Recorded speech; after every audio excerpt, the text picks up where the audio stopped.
Hi, folks. Today we're going to talk about how to begin a literary essay, and in particular, how to begin an argumentative literary essay. And you would want to start clearly by knowing what you want to write about. You have to have a very clear topic. But once you have your clear topic, you have to create the introductory paragraph. And what is the structure of this introductory paragraph? Well, among other things, in addition to stating your topic clearly, you should be stating the title of the literary work that you'll be talking about, as well as the author's name, author or multiple authors' names, so they know what work you're discussing.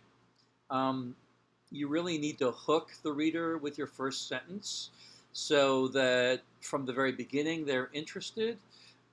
It's essential not to start out in a boring way because that turns people off right away. So you want to start with something that garners interest, um, that sparks interest in your reader. You have to assume that the reader has, in fact, read the piece you're talking about. So you don't have to fill the introductory paragraph with plot summary. You can give necessary background, but you don't have to say, for example, in this story, this happens, this happens, this happens, this happens, and this happens, right? You can assume that the reader knows the basic plot, but you can highlight essential aspects that are going to tie into your thesis, into your topic and your thesis, what you want to discuss. So you want to make clear what it is that you're going to be talking about, what it is you're going to analyze, but you want to save the actual analysis for the body of the paper. You don't want to give away everything in your introduction. The introduction is more like you're posing a problem, and then you're resolving that problem in the paragraphs that follow. Now, really, really important, really, I can't overstate how important this is. The last sentence or two of your introduction has to be your thesis. And that thesis has to be very specific, argumentative, and thought through. The thesis is the argument that you're going to be making. You are writing an argumentative essay, which means an essay that makes an argument. It doesn't just present research. It's not a reading report to show that you've done the reading. You are making a specific argument about the topic at hand, and the thesis summarizes that specific topic in the form of an argument.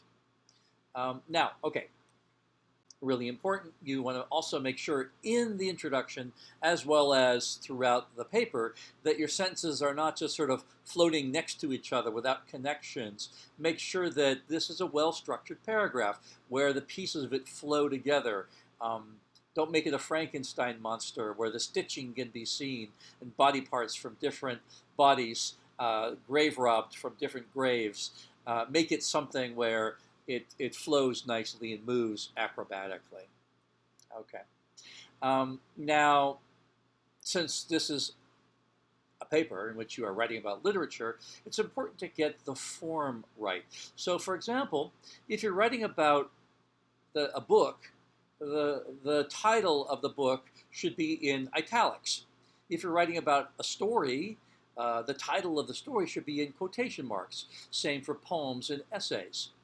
Italics is sort of for the bigger things, books and movies, and the quotation marks are for the smaller things, the things that you'd find inside books, or they're kind of standalone, smaller pieces like poems and essays and stories.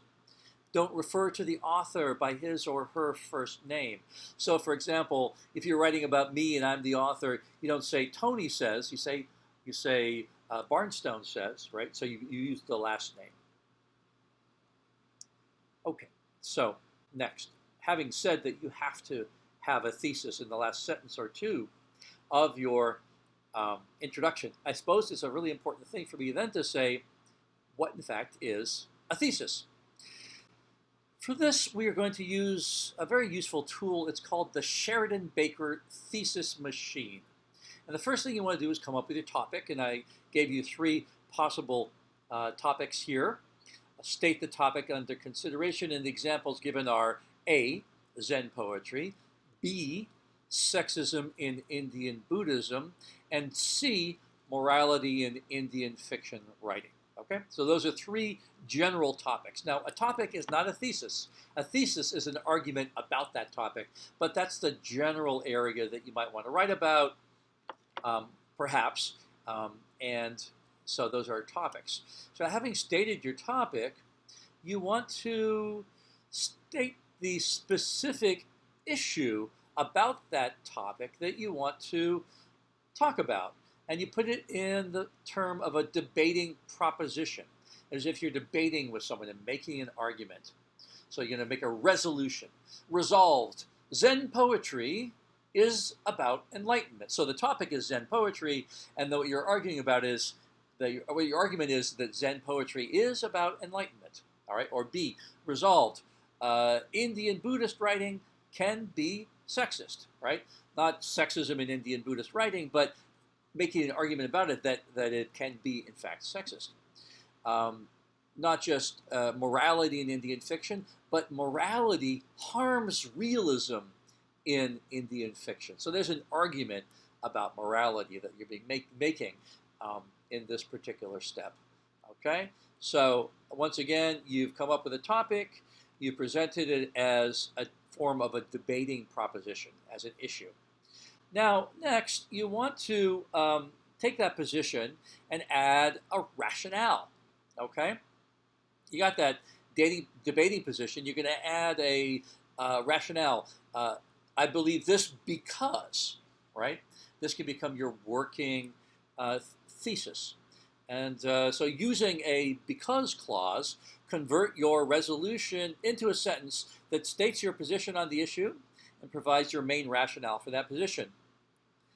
Zen poetry is about enlightenment because it seeks to bring the reader to nirvana. Okay? Zen poetry is about enlightenment. That's the resolution. But why are we making that resolution? Because it seeks to bring the reader to nirvana. Right? You can make an argument about that. In fact, if you believe that, in fact, Zen poetry is religious poetry, then the function of religion is to bring you to some kind of paradise, to nirvana, to some kind of enlightenment or some higher state of being. Therefore, it's not just literature, it's literature that seeks to change you. Zen poetry is about enlightenment because it seeks to bring the reader to nirvana. All right? Presenting that as a rationale.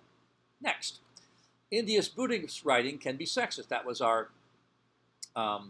our proposition, because it reflects the broader sexism in Indian society over time, which we can see in a lot of Indian texts, Buddhist and otherwise, and also, of course, in statistics about rape, abuse, etc., and so on in Indian society up to even today.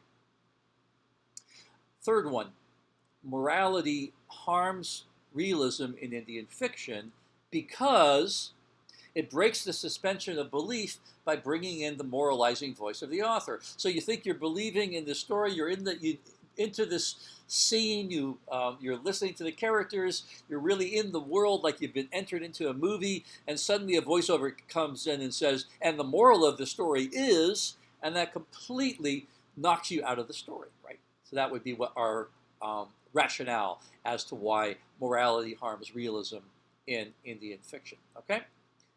Okay, next you want to polish your thesis and qualify it.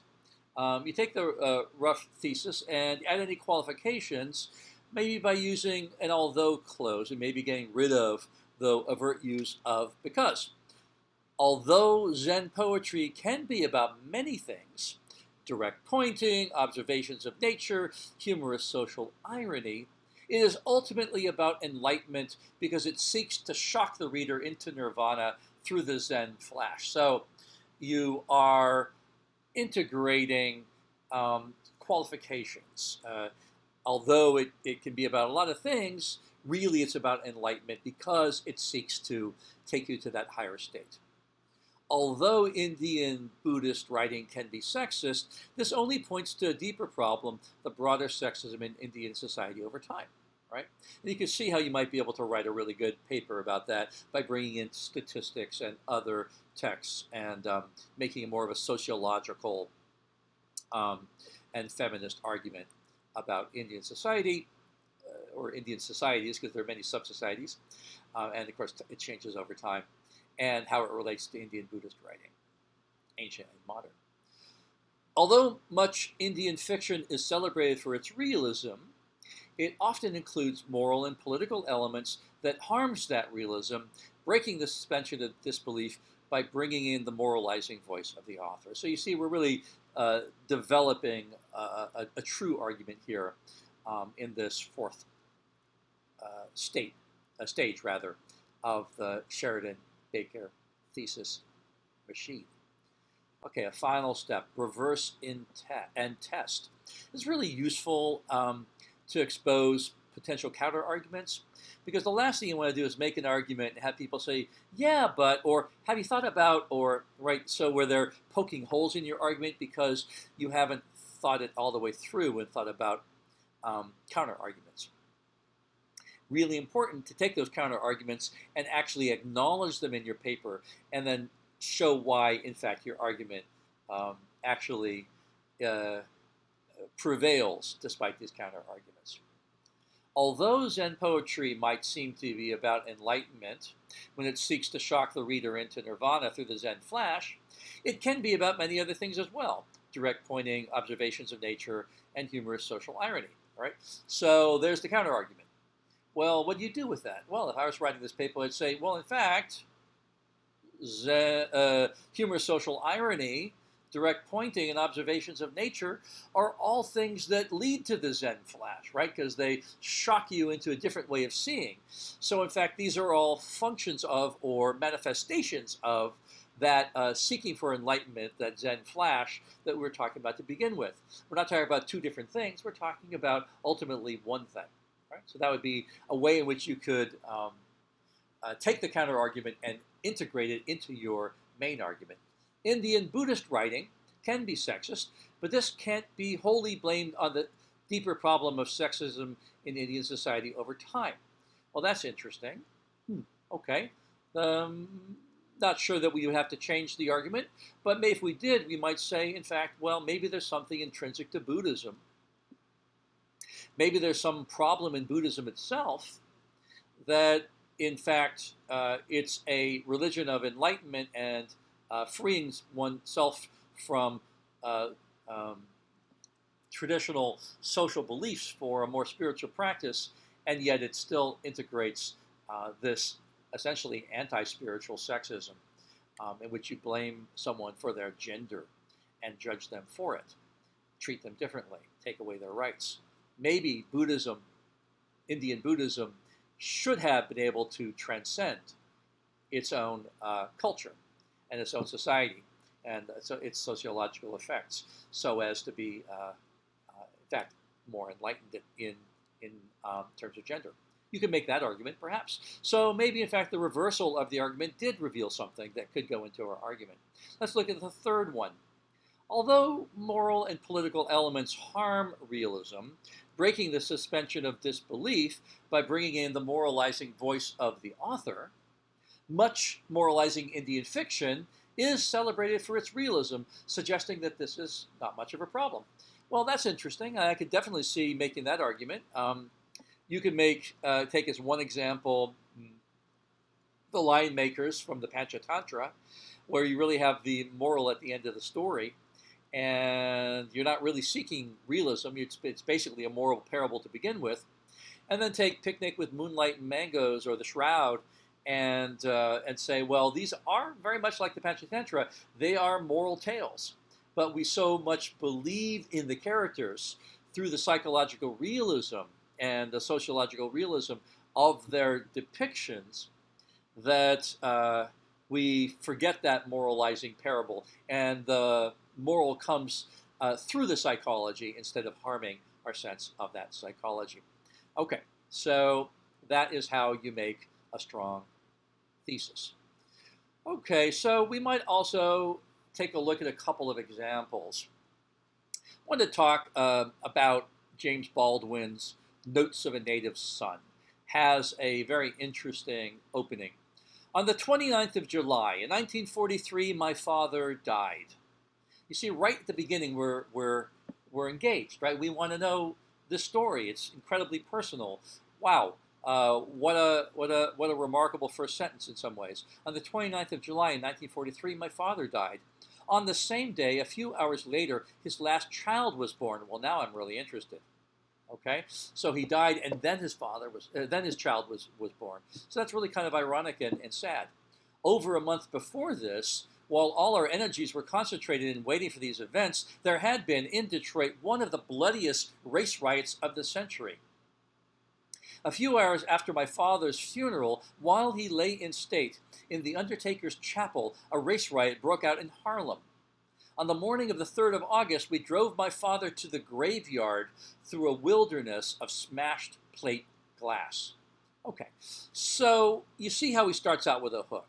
Father, death, and son, birth. There's this race riot, and driving to the graveyard through a wilderness of smashed plate glass, an extraordinarily sad and intense image. It's that personal tragedy instantly tied to social unrest, wildness, chaos, the desire for social justice, the personal pain of the loss of a father. So the themes of the essay are suggested, but not stated. So in an argumentative essay, you would end with a thesis here. But the key thing here is, here's a good way to start an essay, right? To hook us with an anecdote, and then give us your key topic and your thesis about it, which is not here, but which you would do if you were writing this essay. Okay, so here's another way of doing it. This is Greg Easterbrook, Some Convenient Truths. If there is now a scientific consensus that global warming must be taken seriously, there is also a related political consensus that the issue is gloom city, right? He's starting out in this very formal mode and then undermining it with this kind of slang. It's just gloom city. And so we're kind of hooked, right, by that shift in tone. But also we are instantly in the story of this argument. In An Inconvenient Truth, Al Gore warns of sea levels rising to engulf New York and San Francisco and implies that only wrenching lifestyle sacrifice can save us. The opposing view is just as glum. Even mild restrictions on greenhouse gases could cripple our economy, Republican Senator Kit Bond of Missouri said in 2003. Other conservatives suggest that greenhouse gas rules for Americans would be pointless anyway, owing to increased fossil fuel use in China and India. When commentators hash this out, it's often a contest to see which side can sound more pessimistic. Here's a different way of thinking about the greenhouse effect: that action to prevent runaway global warming may prove cheap, practical, effective, and totally consistent with economic growth, which makes a body wonder, why is such environmental optimism absent from American political debate? Now, here is a really terrific introductory paragraph. It grabs us right off the bat with a hook. It presents two arguments. One, both of them gloom city. You can only stop climate change through wrenching lifestyle change, or even if you do a little bit to try and stop climate change, it'll cripple our economy and it won't do any good anyways, right? The Republican and the Democrat essentially approaches. But he presents a third way, that in fact, they're both wrong. That if you can prevent runaway global warming and actually make a great economy out of it. It'll be cheap and practical and effective and will create economic growth. So essentially, you've got a thesis, you've got an antithesis, and you've got a synthesis. It's called dialectics, right? An argument, a counter-argument, and the argument that puts the two of them together, okay? So this is a really, really good way to start an essay. So I'm going to give you another one. This is Jared Diamond, The Worst Mistake in the History of the Human Race. To science, we owe dramatic changes in our smug self-image. Astronomy taught us that the Earth isn't the center of the universe, but merely one of billions of heavenly bodies. From biology, we learned that we weren't specially created by God, but evolved along with millions of other species.